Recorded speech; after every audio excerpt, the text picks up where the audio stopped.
Pakasa ekutuusibwako Directorate of Industrial Training DIT yaweebwa olukusa olw'okuteekawo omutendera ku masomo 8 aga pre-vocational DIT promoting prebo skills.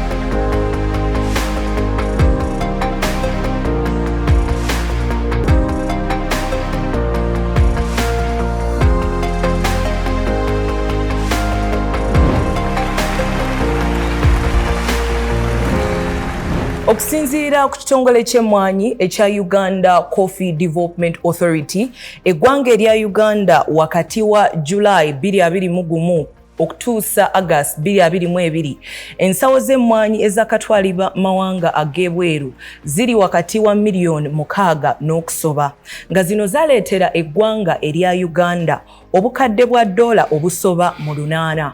Y'ensonga lwaki mu program Pakasa twagala tutunuulire engeri omutindo gye tusobola okuwongera ku mmwanyi eno okubanga abantu abasinga benyigira mulimu guno okusobola okufuna ku nsimbi n'okugaziya kwezo ze twayingiza. Ku program Pakasa nze Omumbejja Ndagire Leila, tulina abakugu bagenda kwongera okuba torch ku ngeri gy'osobola okwongera omutindo ku kirime eky'emmwanyi.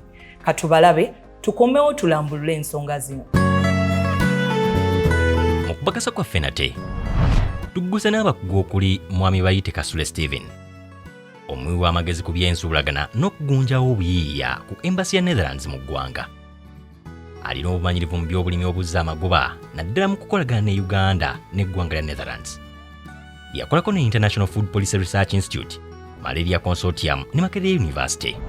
Omulala ye mwami Wamala Dennis, Regional Coffee Extension Officer owa District za Nakaseke, Nakasongola, era ng'akozeko n'ekitongole kya UDCA emyaka egiri 4 ng'akolaganye n'abalimi awamu ne bannamakolero. Olw'obumanyirivu buno, abakugu baffe tubawa amatu.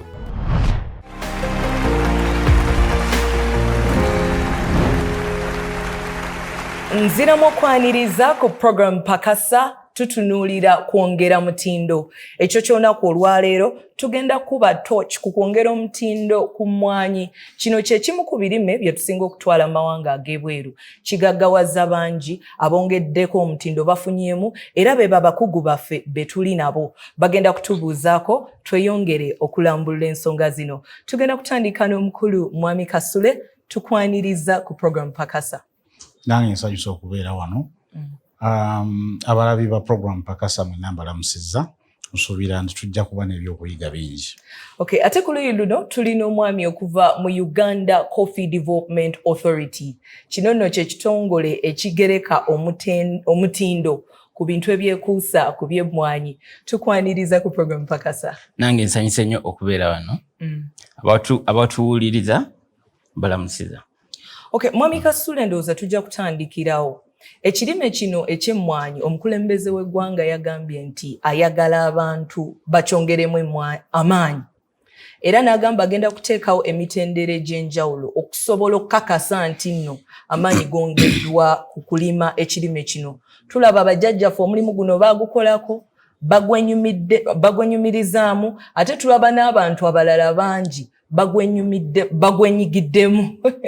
Tulaba n'abantu abalala bangi bagwenyigiddemu olw'ensonga nti gye gimu ku mirimu gye tulabye abantu ab'edda be batuteereddewo emisingi okuba nga twenyigiramu. Omuntu abadde talina bubaka bumala ku kulima emmwanyi oba nga takimanyiiko bingi, obulimi bw'emmwanyi mu ggwanga erya Uganda emabegako bubadde butya? Neyanziza nnyo ekibuuzo ekyo. Ndowooza kanve emabega nzije nga ntema. Ekirime kino eky'emmwanyi kya buzaaliranwa kankiteeke bwentyo. Era kyobola nti ennono y'Abaganda n'amawanga ageetoolodde ekitundu kino bonna emmwanyi kikulu mu nteekateeka zaabwe. Naye ensi bw'egenda ekula ne tutandika okukolagana n'amawanga ag'ebweru, kyazuulibwa nti emmwanyi kyatunzi. Kuba mu mawanga amalala kaawa omugenyi yenna bw'abazze ne bamuli mu ka meeting, kaawa kintu kikulu nnyo. N'olwekyo okutwaliza awamu emyaka bwe gigenze gisenvula nga tugenda tukula, abantu bakizuula nti emmwanyi osobola okugiramu ddala ensimbi ezo ne zisobola okuyamba mu ngeri ez'enjawulo. Naye ate ekisinga obukulu ne gavumenti n'ekizuula nti abantu bwe balima emmwanyi basobola okweyamba ate ne gavumenti neefunamu omusolo. N'olwekyo tuzze nga tutambula butti okutuuka bwe tuli olwaleero. Era kyova olabanga omukulembeze w'eggwanga aga nti ayagala omulimu gweyongeremu ki amaanyi.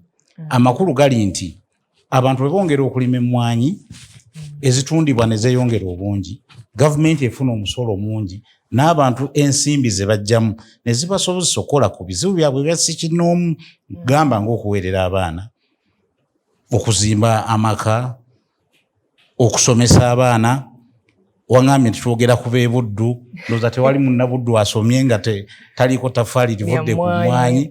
N'olwekyo okutwaliza awamu emmwanyi ya mugaso nnyo, era bw'otunula nga bweyimiridde kaakano okuva 2011 paka 2022 emmwanyi egenze yeeyongera obungi, egenda ku katale, era ne ssente ezivaamu okujja mu ggwanika ly'eggwanga zeeyongedde. Tweyanze nnyo mukulu.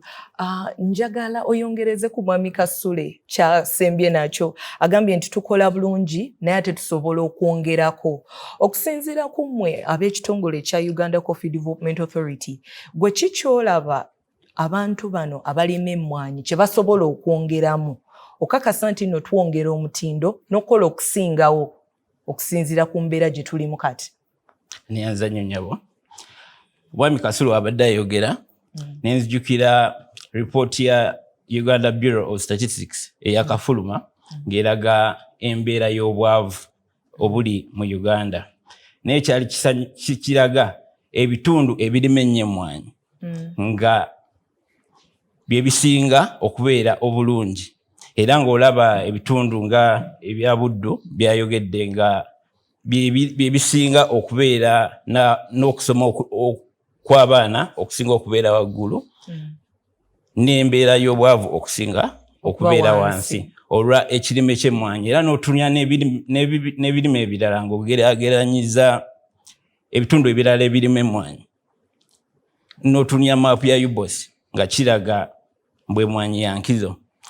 Kati kiki kye tusobola okukola okwongerako abantu okufunamu ssente? Kati kyennyamba nafunako omukisa n'enkola mu bitundu eby'enjawulo eby'emmwanyi. Kati nakolerako e Masaka, nenkolerako e Bulemeezi, nenkolerako e Bundibujo. Naye abantu ssente ze bafuna mu mmwanyi si ze zimu. Kati on average omuti gw'emmwanyi omulimi yandibadde agufunako kilo za kase nga 2 oba 3. Naye kilo eyakase kati eri ku 7. Kati gwe mutwalo gumu ekitundu, gumu 4. Naye otunuulira abalimi baffe, otunuulira mu Buddu batera kufuna nga kilo 1 kitundu buli muti. N'otunuulira mu bitundu ebimu ng'ebya Bulemeezi bafuna nga kilo 1 buli muti. N'otunuulira ebitundu ebirala eby'eggwanga ebimu nga bafuna hafu ya kilo buli muti. Kati Uganda Coffee Development Authority awamu ne government ne baleetawo program okukubiriza abalimi okuzza emmwanyi obujja. Kati nga tugamba omulimi obanga olina eka nga 3 ez'emmwanyi, olondako eka emu emmwanyi n'ozisala, naye ziri eka 2 nesigala nga zirabirira abaana. Kati eno eka emu emala omwaka gumu nga tebala kubanga oba ogisaze. Naye ebiwakatirwa biddamu ne bikula n'olondamu 3. Kati mu season eri ey'okubiri nga eno gy'otanoza ogiggyeko, emmwanyi okubala okuvaamu omulimi abeera afunamu nnyo. Kati yali afuna kilo 1 atandika okufuna kilo 2, kilo 3 senga ayongeramu n'ebijimusa n'ebirala. Kati omugeraageranya n'omulimi ataasalira kuzza mwanyi bujja ng'akyafuna kilo 1 ng'akyakozesa giri emiti emikadde. Kati emyaka 5 egiyitira yabawo no buli muti aggyeko kilo 5. ne kati ono yasalira yadde aba yasubwamu season emu oba omwaka gumu negino emyaka emirala 4 wobala mu kilo z'abafunye abafunye nga kilo 8 naye ng'oli aliku kilo emu ze kilo 5 kati ono abeera akoze ki asingako era yemu ku program gye taddeko enkizo ne program y'okwongera okukubiriza abantu okusimba emmwanyi kuba kizuuliddwa mbu emmwanyi yanjawulo. Okay, tweyanza nnyo omukulu. Gw'omulungi ali ku program Pakasa, omukulu alambuludde obanga gw'olina ennimiro yo osimbyemu emmwanyi myaka 10 tokyusangako. Emiti egyo bwe gibeera nga mikadde gikendeeza ku bungi bwa kase bwe gikuwa. Tugenda kulaba emboozi yaffe esooka ekyo ky'olunaku olwaleero, tukomewo n'abakugu balambulule. Osobola otya okwongera omutindo ku mmwanyi okusobola okufunamu ensimbi eziwererako ddala? Tovaawo.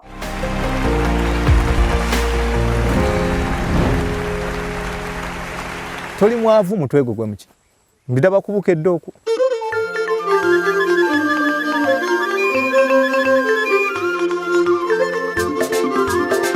Tukkuse n'omulimi w'emmwanyi Mwami Kigoye Godfrey ayongedde omutindo mu bulimi buno okusobola okuvuganya obulungi ku katale ekituukiddwako oluvannyuma lw'okutendekebwa n'okukwasibwa certificate ya Director of Industrial Training DIT. Mwami Kigoye akola emirimu emirala okuli okusuubula kasooli, ebijanjaalo, manager mu kitongole ekimu, naye yasalawo okuteeka essira mu bulimi bw'emmwanyi ekisitudde amaanyi ge okutuuka okututendeka wano ku TV y'omuntu wa bulijjo. We mujjidde musanze amazima gali nti mbaddeko twakava mu season eri gye nkugambyeko eya produce kati tudda tuli mu kutereeza season ey'enkuba tugenda kuguteekerako ebigimusa mulabye ku busa waggulu bw'enjiye buli season y'emmwanyi eyitawo bweti n'ogirya eddako teekako ekigimusa ate ekuwa emmwanyi ki endala. Bw'oba oyina n'ettaka walisimbye emmwanyi bino bye tusuubula ofuna sente za lwaleero n'ofusumbula kasooli katugambe bayireni ffe twamusuubulanga na siringi 3 so no wamuwa olwaleero w'2,000 agenda mu 3,000 ekiro naye ffe twamusuubulanga siringi 315 n'ogenda n'omutuuzaayo emyezi 2 ng'omuterese oba tomukubye kawunga n'omutunda 5 n'olyako siringi 2 myezi emeka. So kati awo nga ffe tulaba nnyo nti nga sente ez'ekiralu kale ez'amangu ennungi nga nti ate bona oli mukwano gwange munanga nti bona ogendako mu mmwanyi ate kijja kukola ki because ogenda kuzisimba wezisula yangamba ekigambo nti wezisula siwo okola ki siwo osula naye kyolina capital asinga okubeera omukulu wattaka omwanyi gwakomyewo. Omwanyi waliwo ebitongole ebitukubiriza okusobola okuba nga tulima emmwanyi UCDA ebimu kwebyo ebitongole by'obwakabaka bizze ennaku zino ba MP abasinga bw'aba tagabye ku mmwanyi aba talina kyakoledde bantu. Kitegeeza ki nti bamaze okutegeera wa abantu we bajja ssente. Bwana Kigoye, omuntu ayagala okulima emmwanyi agiteeka atya ku ssa ey'omutindo eriza amagoba? Tunuulire emmwanyi gy'osimbye kika ki. Ogenda kusimba Arabica, ogenda kusimba Korono, ogenda kusimba Robusta, ogenda kusimba Northland. Buli kika kirinako engeri gye kikola ki gye kibalamu n'endala nnyingi nnyo ebika bingi nnyo bikibenna naye ekikulu ennyo spacing yabyo egamba ki because waliwo wamu osanga ng'oli asimbye fuuti 5 ku 5 waliwo osanga asimbye fuuti 10 ku 15 kati eyo muyiika ogenda kuteekamu ebikola ebitasukka ebitawera na 14 ogenda kufiirwa.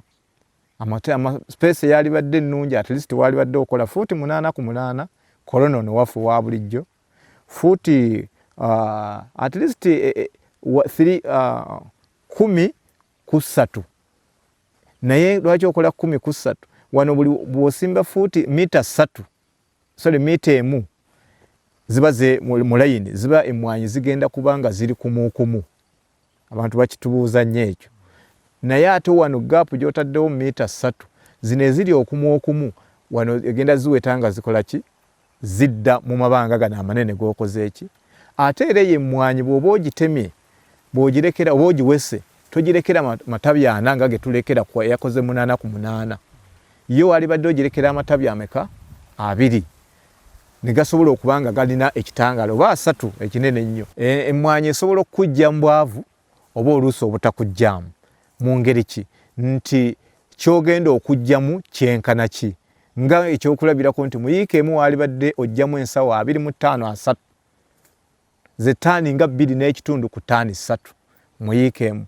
Naye bw'onojjamu ekiro 8 oba ensawo 8 ayinza obutaku amaanyi g'oteekamu mangi naye ate tolina kyokoze eki kyojjeemu. So kyekiri kituzaayo gimusa emmwanyi eno kyekintu ekyetaaga okulabirira ennyo. Omulimi w'emmwanyi eteekeddwa ku mutindo ayinza kugifunamu atya? Bw'okuba kilo 10 ojja kufunamu kilo nga 6 ezakase oba 5 mu 5. Kati balira oba olina ttaani 10 ekyo kyekijja okuba ebivaamu. Kati buli ebisigadde bibeera bikuta. Ebikuta ebyo nabyo babikuddiza n'obitwala ku ki. Kati bw'oba olunda ku nkoko, feddia we twali tusoma omusomo guno ne private sector SDF yatugamba nti waalibadde ogattako nnyo omutindo ku kintu kyokola ki. Because baatugamba bw'otunda emmwanyi kibooko zenkalu ezikaze oluzinoga wano n'ozitwala n'ozaanika emisana nga 7 ennaku nga 7 ne ziba nga zikoze eki zikalanguse n'otunda. Bajja kuwa sente 35,000 olwaleero. Naye ate oyo aziguze 35,000 bw'anaagenda n'akuba ate kase empeke ziri ezivuddemu atunda 7,500. Bwana Kigoya omuvubuka muwe obugambo obumusimula. Omuvubuka wa Uganda olwaleero obulwa otya omutwalo mu mpale ng'oyina ettaka ne obeera ne yiika emu. Tuyiye tugende tulime emmwanyi tusobole okudda ku ntikko. Tuyiye olwe tunaagoba obwavu nga mwami Kigoya Godfrey bwe yakikola. Nga kati ye mutendesi gwe tubadde twegesa amaaso.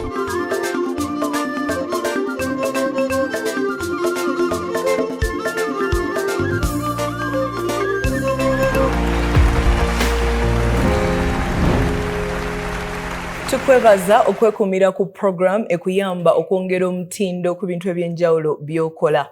Ekyo ky'olunaku olwaleero tutunuulidde ensonga za kofi okusinziira ku mboozi y'omwami oyo. Tulaba engeri gy'alimamu kaawa we. Abantu abasinga tugamba wenna akaddiwa njagala nkolewo akalimiro kange. Abavubuka tubalaba bakyali bato basobodde okubaako kye bakola.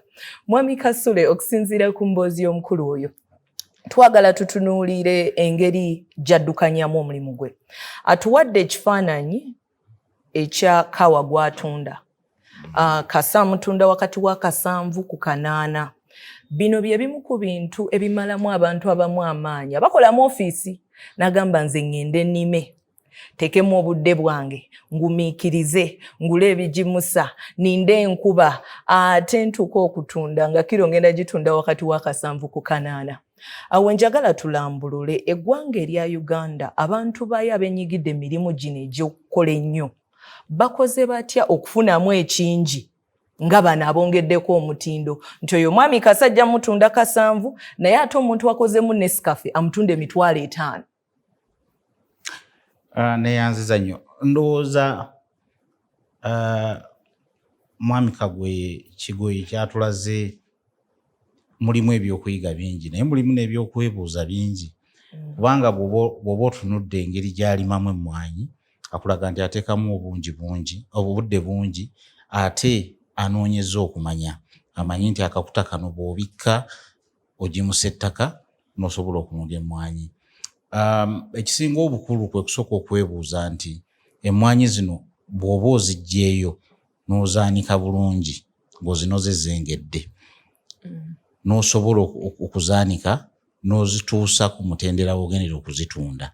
Sifuddeeyo oba osazeewo nti ogenda kutunda kase oba ogenda kutunda kibooko.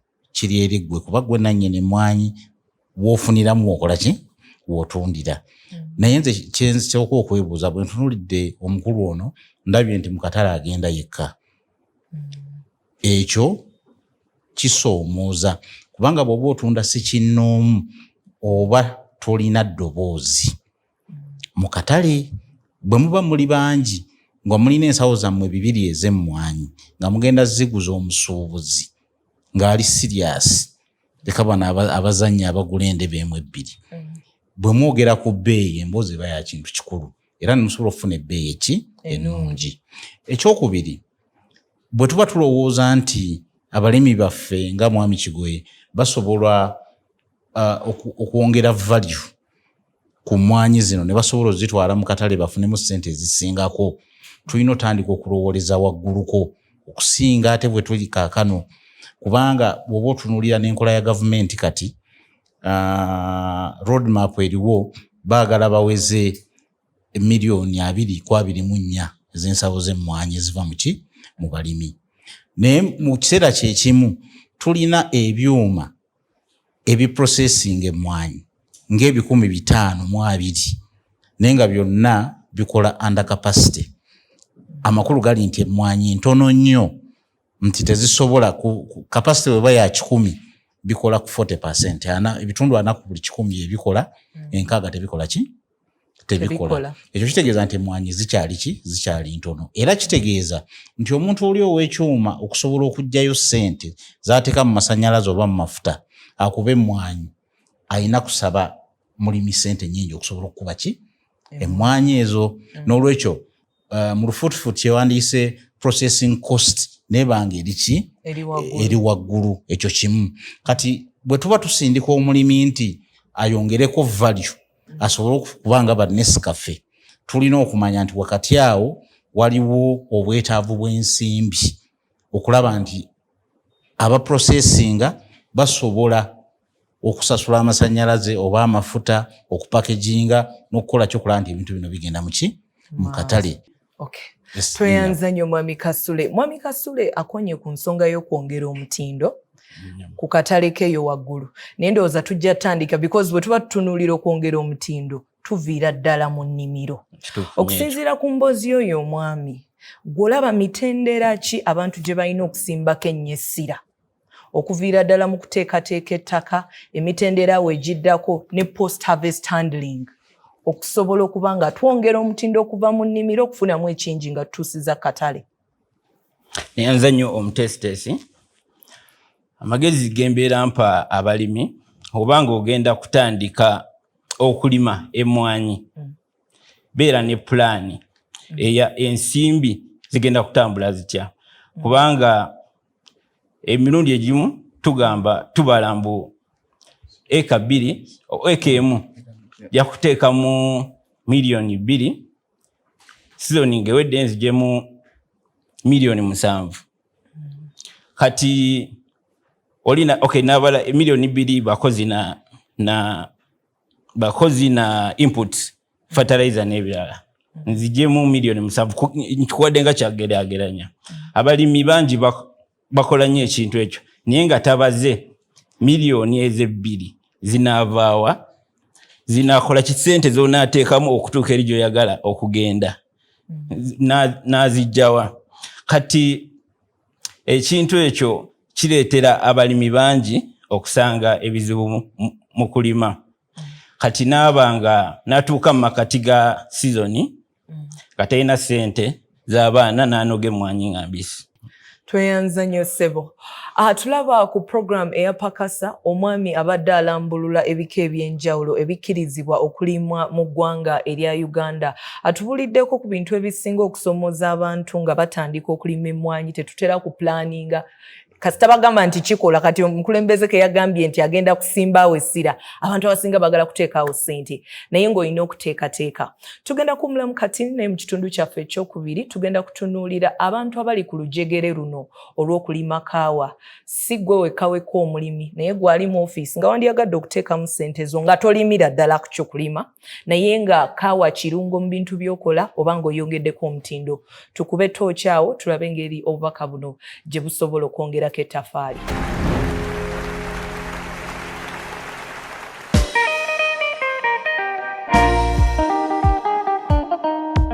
Emmwanyi bugagga ddala. Twongedde okutuusaako omulimi w'emmwanyi Mwami Kagogo Ronald awangaalira enkoni ng'alina obukugu bw'okujjanjaba mu ddwaliro lya St. Aloysius Namabaali Health Center 3, naye yasalawo okwenyigira mu kulima naddala ekirime eky'emmwanyi. Ng'omusawo yatendekebwa, yeeyongerayo n'atendekebwa mu kukolagana ne SDF ne PSFU ng'olwakakasibwa nti akuguse yakwasibwa Certificate ya Direct to Mineral Training DIT. Katulaga olugendo lw'okuyingira obulimi buno ne waatuuse kati. Tandika mpola mpola olw'okuba ekirowoozo ekyo nali nkirina. Nafunanga akasente nengezaako nendyako kendidde nentereka bwe nalabanga ntandise okuwezaawo akasente nafuna omukisa nti gye nkolera nsobola okweyamba omulimu gwenkola ate ne neeyambisa ebitongole ebyo nga banka okusobola okufuna akasente. Kati neeyamba akasente kennina nengattako nengenda mu banka nenfunayo looni nenzija nenkola ki nengula awantu wano. Yiika zino ziri 4.5 netandika okukola ki netandika okulima mpola mpola nga eri bwenzizaayo naye nga nene ennimiro yange ekola ki etambula. Kati kwe kutuuka saawa eno okulaba nti olaba nkola ki ate nga neeri looni nagiseetolinga kati sikyakola ki sikyabanjibwa. Ndi musawo ow'abantu ate kaakati saawa eno njagamba nti nno nyina ne profession endala olw'okuba nti nno DIT yajja nekola ki nekola assessment neraba nti ndi fit nsobola okufuna certificate muki mu mwanyi muno oba mu kulabirira emmwanyi n'okukola nakavundira asobola okukola ki asobola okulabirira emmwanyi. So ekintu ekyo kinnyambye wadde eri nina profession esigala nga ennyamba naye ate bwe nzija n'eno kyekinnyambye oba kyekinnyongeddeko nti am empowered oba nafuna obusobozi obusobola okulabirira emmwanyi yange ate n'amagezi genfunye nga nsobola n'okugateeka mu bannanga banninaanyeeko nensobola okukola ki nensobola okuyamba community mwendi kusobola okuvaayo nayo. Mwami Kagugwe, omulimi ayinza kwongerako atya omutindo ku kirime eky'emmwanyi? Aba DIT bajja ne baseesinga nga bamaze otusomesa omusomo gwali comprehensive gwali gwa nnaku ndoza nga 3 gwali gwa nnaku 3 twasoma mulimu okulabirira emmwanyi eno n'okugyongerako omutindo, mulimu okulabirira vanilla okumwongerako omutindo, okulima ebitooke ebyo byonna twabisoma naye nze olw'okuba nalina nnyo ekyokwagala emmwanyi obwongo n'amaanyi nasinga nnyo biteeka mu mmwanyi eno wadde nabiri nabisoma nembitegeera naye bwe baali batwaseesinga kuba batusomesa okulabirira emmwanyi eno weetaaga ekigimusa kitegeeza nti twagala nnyo okukozesa ekigimusa kino ekiriroko oba ekyaffe ekiri readily available kye tuyita nakavundira. Kati twasoma engeri y'okukolamu nakavundira oyo gwe tusobola okweyamba okuliisa emmwanyi yaffe. Nakavundira oyo akolebwa mu bintu nga ebikasasiro, omuddo, evvu n'obusa obw'ensolo ze tulunda. Era kyensonga lwaki wali wayiseewo n'olaba nga nalunda embizzi agamba nyina okukola ki nyina okuba nga nakavundira oyo mufuna mu bintu byennyini byenzijja mu nnimiro ate ne biddamu ne biriisa ennimiro. Emmwanyi eno ekufunira etya nga ggwe alina omulimu gw'obusawo? Sizoni ewedde ey'ogw'omusanvu oguwedde mu 2020 ye sizoni gye nsoose okukungula mu mmwanyi zino era nga bw'oziraba mmwanyi nto ye sizoni esoose. Twasobola okugyamu ensawo 18 ng'emmwanyi etandika naye ng'ekyatusobozesa olw'okuba nti nno twagirabirira bulungi kuba emmwanyi eno twagisimba nga lumu ogwokusatu 2022 kati eyina emyaka 2 n'emyezi ndoze egigwamu. Tojja kugamba nti nsobodde okuggyayo amagoba gonna ge nateekamu kuba oteekamu ekiwerako n'osobola okuggyamu ky'oggyemu. Kati sizoni esooka twasobodde okuggyayo ekyo tufunyeemu ne tusobola okuzzaamu okufuna ebigimusa kola nakavundira kola ki tuddemu tuliise. Kati ate mu sizoni eno eddako gye tusuubira okuba nti tujja kufunamu ate ekingi kuba nawe olutula olulabye emmwanyi yabaze ku eri. Kusoomooza ki omulimi w'emmwanyi kw'alina okwerinda? Waliwo ebiyigganya ebyenjawulo ebiyigganya emmwanyi kati ng'akawuka akakola ki akalya obuti bw'emmwanyi. Kawuka ako katawaanya nnyo bw'oba nga tokamanyi kasobola okutawaanya era emmwanyi ne weesanga nga ofiiriddwa kinene. Emmwanyi eno erina okusoomooza okusingira ddala okw'amazzi. Nze nyina omukisa nti ninaanye ekisenyi naye amazzi obudde bw'omusana obw'ekyeya weesanga ng'emmwanyi ekala nnyo.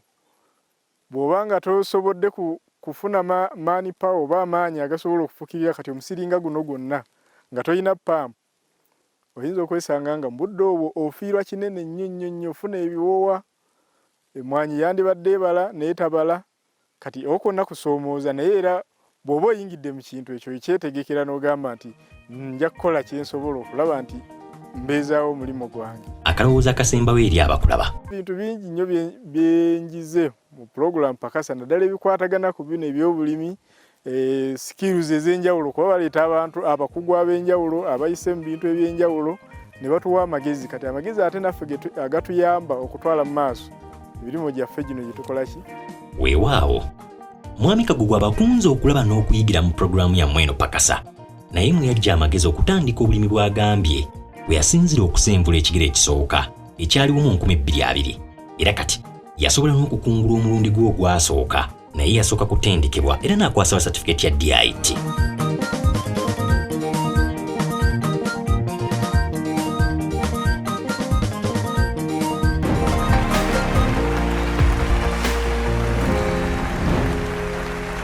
Abalimi b'emmwanyi mutuzaamu amaanyi kuba abantu eno gye bakabira nti economy omuntu olaba nga harvest ye yasooka yafuna miliyoni 8 kiba kikuzaamu amaanyi kuba abasinga abantu be bakozesa ate abaakola ekintu bajjajjaffe kye baasookamu.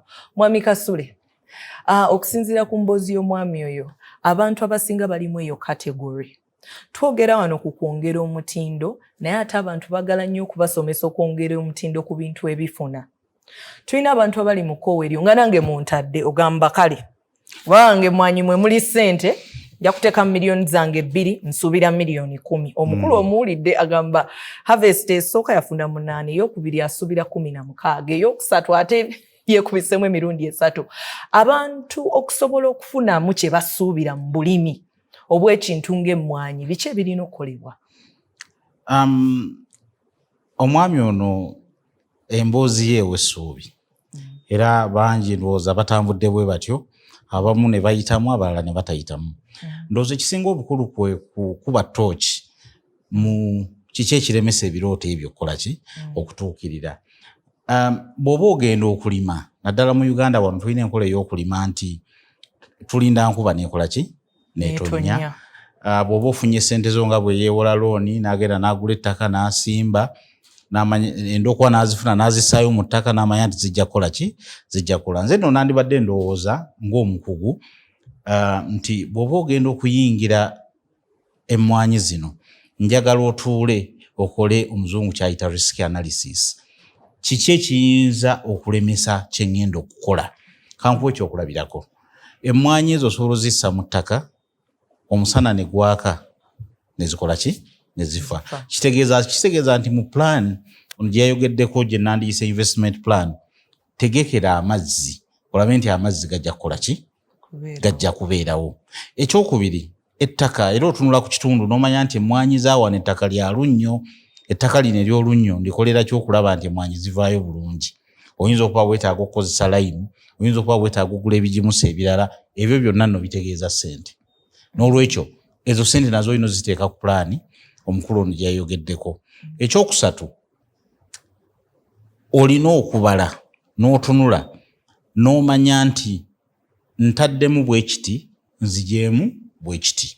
Ekyokusooka kati katukozesa omwami eno ng'ekyokuyiga yagenda ne yeewola looni n'agula ettaka. Katugambe nti projekiti y'emmwanyi ejja kutambula emyaka 10. Essente zigenze ku ttaka ozaawuzaamu emyaka mmeka 10 n'ofuna buli mwaka ssente zigenda kuki ku ttaka. Kakati olwo n'osooka otunula ebirala by'ossaamu olwo n'omanya nti eno ye expense budget yange n'olwekyo bwe mba nzigyemu miliyoni 8 nga ntunze kuba yeba gross teba net. Bwe nzikyako ssente zentaddemu net ze ssente zenjagala ennyo abantu boogereko kubanga omuntu omulala yenna agenda okuteeka ssente mu mmwanyi nga ggwe omumbejja bw'ogambye obuuzanga net profits that is less fixed and variable costs. Kati ekyo bw'oba okitegedde ogenda okukola investment ngeri realistic. Ate n'ekirala nakyo kankibabuulire abanoonyereza ku mmwanyi naddala ffe abali ku ludda olw'embalirira tulina kye tumanyi nti emmwanyi ogifunamu amagoba olina minimum eka z'olina okulima. Zemmeka? Zirina okuba eka 3 si bwe guli ssebo? Ekyo kankiddemu endi. Omulimi wabanga ava wala ng'ateekamu transport okutuuka ku nnimiro ebanga oli Kampala ng'ogenda Mugundu, wandibadde olima eka ezitaka wansi w'ettaano. Naye kati omulimi wabanga alimira waka wasula nga talina expenses aba asobola okukkako wansi ng'omwami wagambye eka egundi 3. Weewaawo. Kati ekyo bw'oba okitegedde, then bw'oba oyagala okukola ofunemu amagoba olina okubaako n'eka z'otandikirako. Weewaawo tetujja kugaana nti omuntu otandika n'eka emu eka 2, naye bw'obeera ku eka ezo ng'oli, kubanga system mwe tulimira mulimu abalima nga bassaamu kingi ebigimusa okufuuyira n'ebirala ebifaanana ng'ebyo, okufuuyira omuddo n'ebiwuka. Eyo bagiyita high input system, ossaamu kingi. Kati waliwo n'abalima ng'asawamu busaayi, enkuba n'etonnya n'anoga, eyo low input system. Kitegeeza nti amagoba afuna mangi kuba ssaamu kitono. Gwe bw'oba ossaamu nnyo amagoba gakola ki? Gakendeera. Kati weetegereze emmwanyi ogenda zirimu otya. Ekyokubiri, emmwanyi z'ogenda okulima, kati wano mu Buddu tulima robusta. Robusta katale ebbeeyi ebiira etya? Kuba ebbeeyi eyo yeesalawo ky'ogenda okuggyamu. Naye otunula, abamu bagenda ne bagamba nti ate n'amanya nti kinaabeerawo season eri. Tubeera ne trends. Bano bannaffe aba UCDA baba ne estimates, bamanya nti emmwanyi ejja kubeera wano ne bwe wati. Kati bw'oba oli mu katale ako olina okuba nti olina banno b'oyogera nabo okufuna ebikwata ku katale, kubanga ebikwata ku katale naddala ebbeeyi esalawo oba ofunamu oba tokola ki? Oba tofunamu. N'olwekyo nze abantu nandibakubiriza nti bw'oba oyingira ekibalo kino eky'emmwanyi, kwata ekkalaamu n'ekitabo z'otaddemu ziwandiike, ebbeeyi y'oggyemu bw'oba otunze n'obungi bw'emmwanyi, osobole okutunula okulaba ngaziwa oba nedda. Bw'obanga kyokola tekizza magoba, okugaziwa tekikola makulu. Kyova olaba nti tulina abalimi ebitundu 85 ku 100 mu ggwanga lino nga bwe tuyita small holder farmers abalima emmwanyi. Naye nga bwe tuyita mu bitundu ebisinga, emmwanyi ezo zibayamba okubeerawo n'okwetuusaako ebintu ebitonotono, naye ate tebasobola kukyuka nnyo. Kati bw'otunuulira ate ebitundu 5 ku 100 abalima emmwanyi commercially, abo be balina faamu enneneko. Kaakati nabana abalina medium sized farms, abo bakauntingira for about 15 to 25% thereabouts.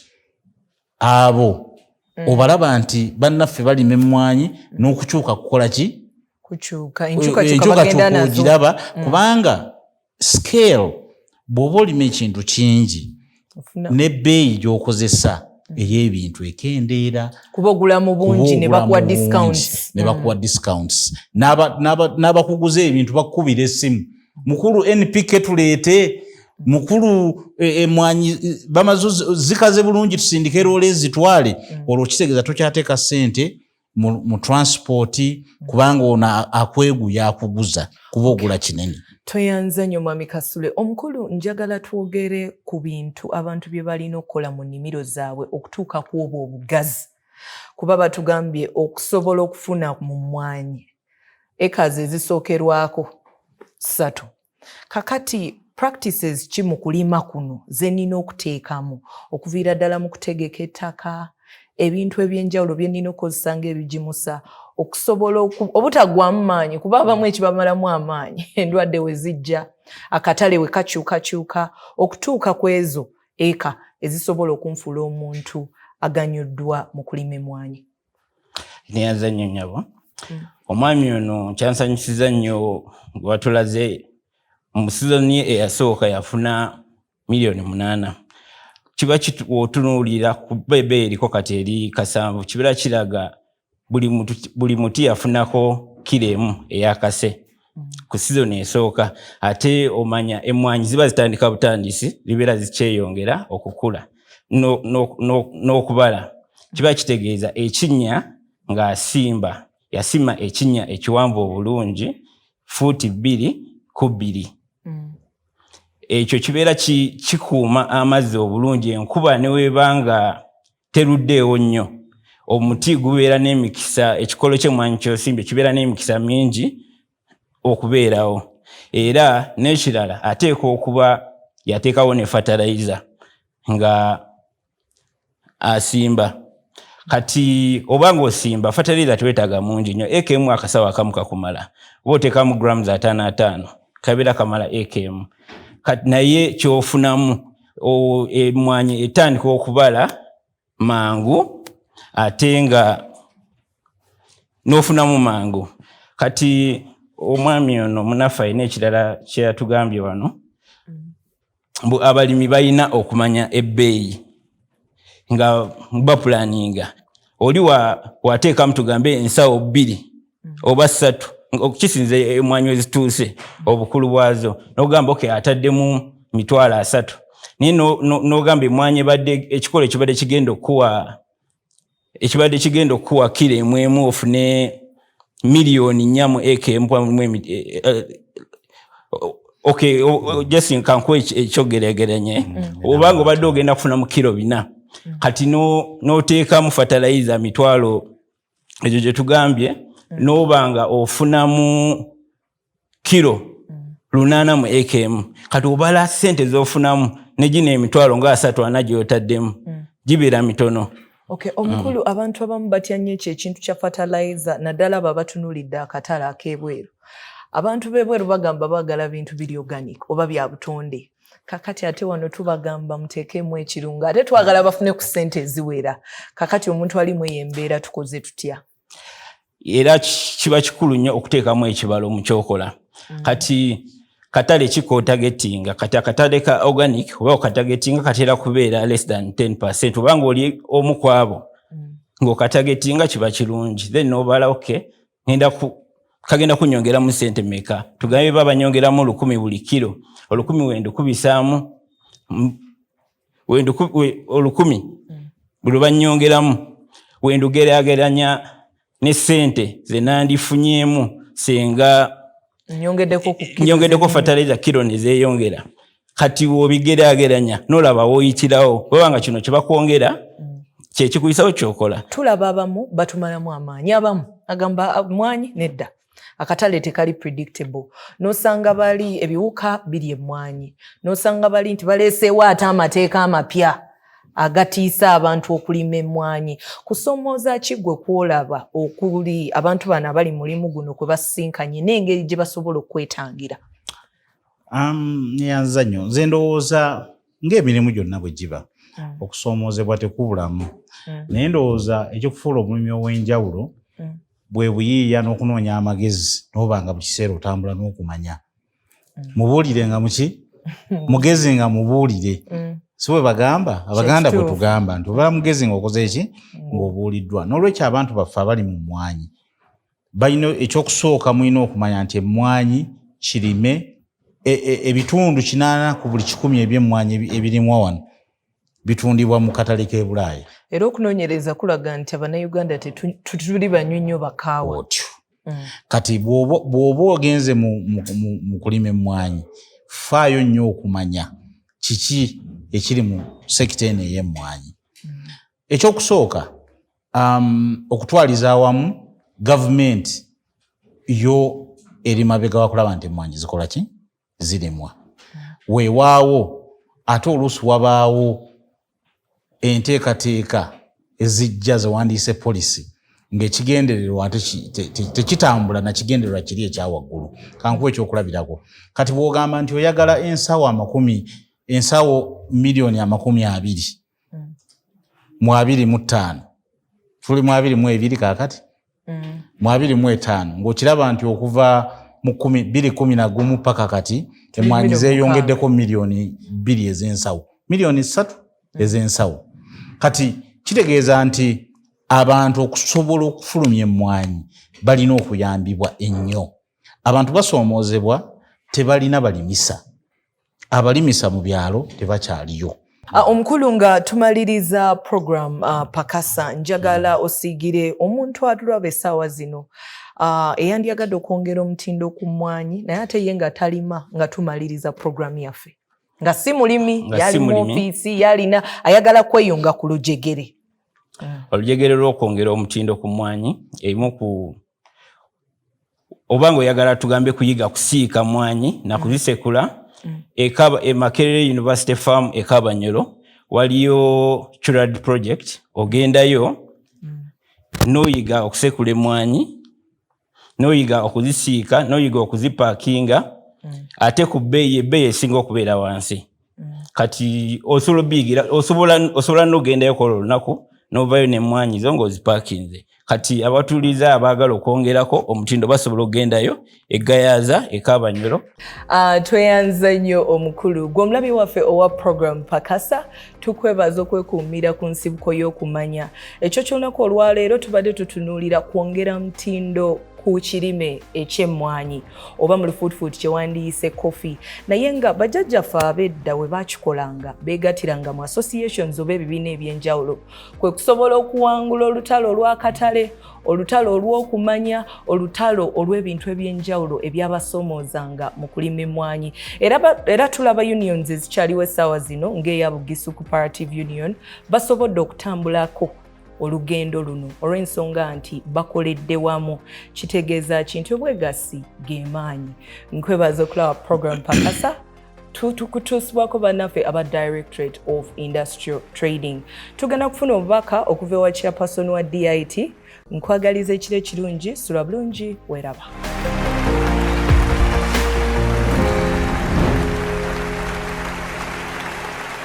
Abantu abasinga obungi abagenda okuva mu ofiisi mbakubiriza totandika bulamu bwa kuwummula ng'otandikira ku looni nedda. Tandika n'ekyo ekitini ky'olina bw'onoobanga okwasizza byokola ne bitambula bulungi osobola okugenda ate mu looni n'otandikira kuba ate ne looni abantu bazikozesezza ne babaamu byekulaakulanya naye nga ebiseera ebisinga kiba kirungi nnyo okufuna looni nga ekintu okigezezzaako era ng'olaba kisobola okukola. Kakati ate eri abamu abadde bakola mu ofiisi era nga bakyakolamu naye nga bagana guno mwaka nga gutuyisizza bubi tugeze okugumalako nga tuli mabanja olandi looni ya manja emmotoka gye najjayo ku looni bagibanja eriyo abeewola engoye ku maduuka amasuuti avubuka mubala ababa ati mu suuti beewana naye ng'obusuuti bonna oli ayambadde suuti ne tayi byonna nga bya bbanja. Kakati bwa ne weetumye obulamu bwonna nga ojjudde mabanja naye nga bwokimanyi kakati ate oli akulaba ye aba takimanyi. Njagala nkugaye nti ensi yonna bagibanja naye kino kiwulirize ensi yonna bagibanja naye bw'obanga ate gwe looni ezizo ozifuna kulya nga tolina kyogattako gwe ate oli mu nsi ndala eyo ebeekusaze kubanga kyetaaganoga nti bakubanja naye bakubanja kubanga wagula kapolotiko konoozimbako ennyumba era otoba n'omusaala osasula. Tewenkanankana nga muntu eyafuna looni n'atoba nga ye yeewola ngoye zayambadde eriyo nno n'abamu abeewola ebyokulya oli n'akwana omuwala n'agenda mu karestaurant ne bamukuba biru ya mitwalo nga byonna byamabanja.